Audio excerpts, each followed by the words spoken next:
Hi friends, ഞാൻ നിങ്ങളുടെ Jinson Jacob.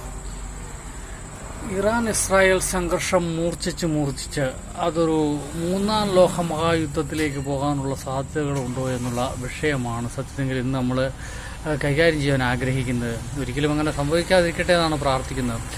ഒരുപക്ഷെ അങ്ങനെ പോയാൽ തന്നെ ആരൊക്കെയാവും സാധാരണഗതിയിൽ ഇറാനോട് ചേരാനായിട്ട് തയ്യാറാകുന്ന രാജ്യങ്ങളെന്ന് നമ്മൾ ചിന്തിച്ചാൽ വിരലേലുണ്ടാവുന്ന രാജ്യങ്ങൾ മാത്രമേ ഇന്നത്തെ സാഹചര്യം അനുസരിച്ച് ഇറാനുമായിട്ട് ചേരാൻ കൈകോർക്കാനായിട്ട് തയ്യാറാവുകയുള്ളൂ. അതിലൊന്ന് എന്ന് പറയുന്നത് റഷ്യ ആയിരിക്കും. റഷ്യ ചേർന്നാൽ മാത്രമേ ബാക്കിയുള്ള രാജ്യങ്ങൾ ചേരാനായിട്ട് തയ്യാറാവുകയുള്ളൂ. റഷ്യ ചേർന്നാൽ തീർച്ചയായിട്ടും ചൈനയും അതിനോടുകൂടി സപ്പോർട്ട് ചെയ്യേണ്ടതായിട്ട് വരും. ചൈനയും അതിനോടുകൂടി ചേരും. അതുപോലെ തന്നെ പിന്നെ ചേരാനുള്ള സാധ്യതയുള്ളൊരു രാജ്യമാണ് പാകിസ്ഥാൻ ഇന്ത്യയെ ആക്രമിക്കാനുള്ള ഉത്സുകത കാരണം ഈ സഖ്യത്തിലേക്ക് കയറി ചാടിച്ചെന്ന് ചേരാനുള്ള ഒരു സാധ്യതയുണ്ട്. പിന്നെ ഉത്തര കൊറിയ, ഇത്തരം രാജ്യങ്ങൾക്ക് നിസ്സാര രാജ്യങ്ങൾ മാത്രമേ ഇറാനോടുകൂടി ഇറാൻ വിഷയത്തിൽ കയറി ഇടപെടാനായിട്ടുള്ള ഇറാന് അനുകൂലമായിട്ട് ഇടപെടാനായിട്ടുള്ള ഒരു സാധ്യത കാണുന്നുള്ളൂ. പക്ഷെ ഇത്തരം രാജ്യങ്ങളെ കൊണ്ട് നോക്കി ഒരു യുദ്ധം ചെയ്താൽ പൂർണ്ണതോതിലുള്ള യുദ്ധത്തിലേക്കൊക്കെ വന്നു കഴിഞ്ഞു കഴിഞ്ഞാൽ വിജയിക്കാൻ സാധിക്കുമോ എന്ന് പരിശോധിക്കുമ്പോൾ ഒരു കാരണവശാലും സാധിക്കുകയില്ല എന്നുള്ളത് തന്നെയാണ് നമുക്ക് മനസ്സിലാക്കാനായിട്ട് സാധിക്കുന്നത്. കാരണം ഇന്ത്യയുടെ സ്റ്റാൻഡ് ഇവിടെ വളരെ നിർണായകരമായിരിക്കും.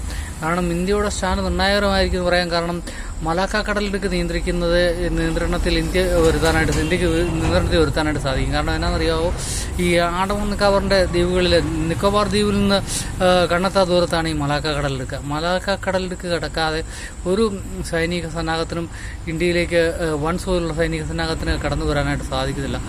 റഷ്യക്കും അതുപോലെ ചൈനയ്ക്കൊക്കെ കടന്നു വരണമെങ്കിൽ മലാക്ക കടലിലേക്ക് കടന്നു വരണം. അതാണ് ഏറ്റവും വലിയ അവരുടെ പ്രതിബന്ധം എന്ന് പറയുന്നത്. അപ്പോൾ ഇന്ത്യയുടെ സഹായമില്ല ഒരു കാരണവശാലും കടന്നു വരാനായിട്ട് സാധിക്കത്തില്ല എന്നുള്ള യാഥാർത്ഥ്യമാണ്. ഇന്ത്യ ഇപ്പോഴത്തെ നിലപാടനുസരിച്ച് ഇസ്രായേലിനോടുകൂടി മാത്രമേ ചേരുള്ളൂ എന്നുള്ളത് നമുക്ക് മനസ്സിലാക്കാം. ഇസ്രായേലും സഖ്യമായിട്ട് വരും. അതുപോലെ തന്നെ യൂറോപ്യൻ യൂണിയൻ ഇസ്രായേലിന് സഖ്യമായിട്ട് വരും. ഈവൻ തുർക്കി പോലും ഇസ്രായേലിന് എതിരായിട്ട് ചെയ്യണമെങ്കിൽ അവർക്ക് നാറ്റോ സഖ്യത്തിൽ നിന്ന് പിന്മാറേണ്ടതായിട്ട് വരണം. നാറ്റോ മുഴുവൻ യുദ്ധം ചെയ്യുന്ന ഒരു കാലഘട്ടത്തിൽ തുർക്കിക്ക് വേറിട്ട് നിൽക്കാൻ പറ്റുമോ എന്നുള്ളത് പോലും സംശയമാണ്. ഇറാനെതിരായിട്ട് യുദ്ധം ചെയ്യാനായിട്ട് തുർക്കി പോലും തയ്യാറായിട്ട് വരുന്ന ഒരു കാലഘട്ടത്തിലാണത്. സാഹചര്യങ്ങൾ ഇങ്ങനെയൊക്കെ ആയതുകൊണ്ട് ഒരിക്കലും ഒരു മൂന്നാം ലോകമഹായുദ്ധമായിട്ട് ഇത് പോകത്തില്ല. കാരണം ചൈനയും അതുപോലെ തന്നെ റഷ്യയും ഒരിക്കലും ഒരു മണ്ടത്തരം കാണിക്കത്തില്ല. പരാജയപ്പെടുവാൻ വേണ്ടി മാത്രമുള്ള ഒരു യുദ്ധമായിട്ട് അവർ ചെയ്യത്തില്ല. കാരണം അവരുടെ നാവികസേനയ്ക്ക് കാരണം ഒന്നും ചെയ്യാനില്ല. കരസേനയ്ക്ക് വേണമെങ്കിൽ എന്തെങ്കിലുമൊക്കെ ചെയ്യാൻ സാധിക്കുമെന്നുള്ളതേ ഉള്ളൂ. പക്ഷേ അതൊന്നും വലിയ കാര്യമായിട്ട് ഗുണം ചെയ്യത്തില്ല എന്നാണ് കാണുന്നത്.